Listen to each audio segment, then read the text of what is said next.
भाग्य आपका, आपको ये ज्ञान सुनने को मिला।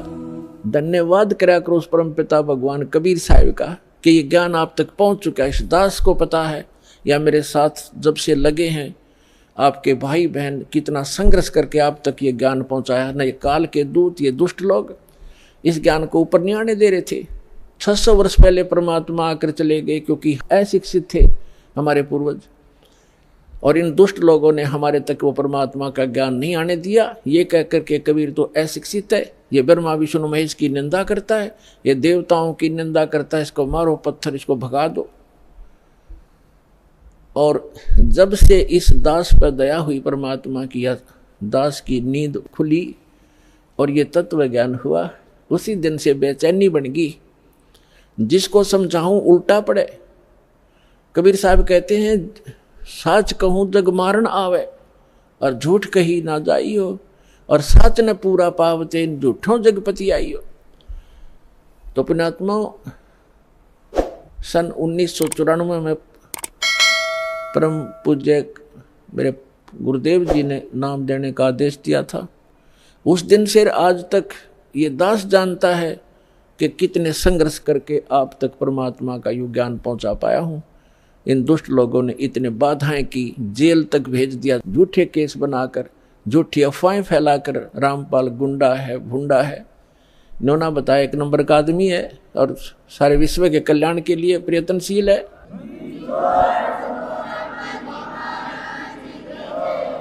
तो पुण्यात्माओं, आप सभी का कर्तव्य बनता है अपने बहन भाइयों तक ये ज्ञान पहुंचाने का। इस मार्ग के अंदर सबसे पहला आपको सहनशील बनना पड़ेगा, क्योंकि ये ऐसा ज्ञान है जो भी सुनता एक बार उसमें तूफान आता ही आता है। जैसे आप अपने छोटे भाई बहन को या बच्चे को कोई मेडिसिन खिलाते हो और उसकी जीभ पर रखते वो थूक भी देता है और रोता भी है, और अपने माता पिता के कपड़े भी पकड़ लेता है, मेरा मुंह खराब हो गया, कोई बात नहीं, प्यार से, फिर अपना ही तो है जो ऐसा कुछ कर रहा है, विरोध वो अपना ही था, उसी के प्रयत्न कर रहे हैं, उसी के लिए आप उनकी जीवन रक्षा के लिए। तो उसको फिर धीरे धीरे वो टैबलेट, इंजेक्शन वो लाने पड़ेंगे, उसको खिलाना ही पड़ेगा, तो तब जा करके वो स्वस्थ होगा। तो इसलिए प्रत्येक का कर्तव्य बनता है परमात्मा के इस मार्ग में सहयोग देने का। लेकिन इस मार्ग के अंदर हम भक्त का लड़ाई करना फर्ज नहीं होता। परमात्मा खुद आए थे और उनके साथ कितनी बदतमीजियां की थी। उस परमेश्वर कबीर जी ने किसी को बद्दुआ भी नहीं दी, ऐसे बद सलूक किए थे। कभी बताया करेंगे, क्योंकि पहले तो आपको ये ज्ञान समझाते हैं, वेद पुराण गीता से आपको परिचित कराते हैं, ताकि फिर आपकी बुद्धि ये स्वीकार कर ले वह कि कबीर इज गॉड। जिस दिन आपको यह समझ में आ जाएगा कबीर इज गॉड, वो धानक रूप रहा करतार, काशी वाला धानक, ये समर्थ शक्ति है तो है ही, लेकिन हमारी समझ में जिस दिन आ जाएगा, फिर उसके बाद परमात्मा की केवल वो महिमा सुनाया करेंगे। परमात्मा की अमर वाणी से आपकी आत्मा विभोर हो जाया करेगी, आंखों से आंसू पड़ा करेंगे। और उसके बावजूद इतना कुछ तंग किया मालिक को, उनकी कथा कभी सुनते हैं, पढ़ते हैं, तो आंखों से आंसू नहीं रुकते, कलेजा फटने को हो जाता है। और एक सबसे बड़ी बात ये देखिए, उनको परमात्मा ने किसी को बद्दुआ तक नहीं दी, नहीं तो वो समर्थ हैं 1 सेकंड में पृथ्वी को नाश कर दें, दूसरी सेकंड में एज इट इज धर दें, ये इतने सक्षम है कबीर भगवान। लेकिन उन्होंने उनको बद्दुआ नहीं दी, क्योंकि वो उनको मालूम था कि ये मेरे ही बच्चे हैं, इन्होंने भांग पी रखी है काल भगवान की, और इन दुष्ट लोगों ने मेरे बच्चों को मेरा विरोधी बना दिया है काल के दूतों ने। और वो काल के दूत कौन है? वो गुरु पद पे, वो भी तो परमात्मा के बच्चे हैं। तो पुण्यात्मा, जब आपकी बुद्धि, आपका विचार सतर इतना ऊपर उठ जाएगा, तब हम आगे बढ़ पाएंगे। ना तो रोज की किसी गेल मरले लड़के ये तो तैयार बैठे हैं।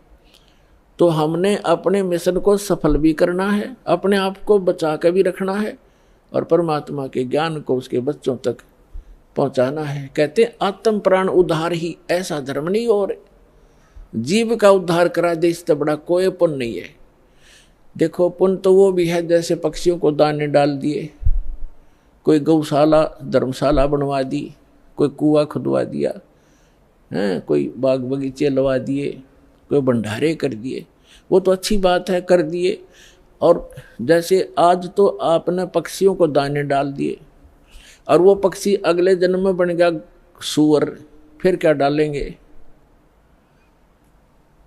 आज तो हमने उस पशु के लिए गौशाला बनवा दी, गऊ है, और अगले जन्म में वो सूअर बन गई, सूअरी बन गई, फिर क्या क्या सेवा करेंगे इसकी? तो उसका एक तरीका बताया कि जो मानव शरीरधारी प्राणी है इसमें उद्धार हो जाएगा इनका, इस परमात्मा की शरण माने से, कबीर भगवान की शरण माने से या सतभक्ति करने से उस आत्मा का फिर उद्धार हो जाएगा। वो ना गधा बने, ना पशु बने, ना सूअर बने, और फिर सतलोक चली जाएगी। अब कितना झंझट मिट गया। अब कहते हैं सतगुरु के उपदेश का लाया एक विचार,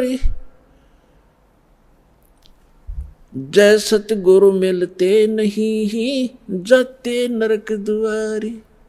नरक द्वार में दूत सब करते खेचा तान, उनसे कभू ना छूटता फिर फिरता चारों खान। चार खानी में भ्रमता कभू न लगता पार, सो फेरा सब मिट गया हमारे सतगुरु के उपकार।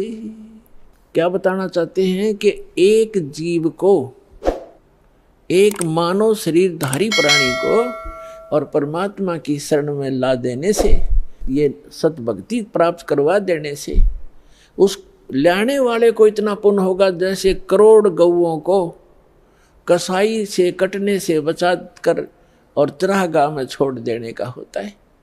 इतना पुण्य उस मार्गदर्शक को होगा जो सतलोक आश्रम बरवाला का राह बता देगा, यहाँ का ज्ञान सुना देगा, उस जीव को यहाँ नाम दिला देगा।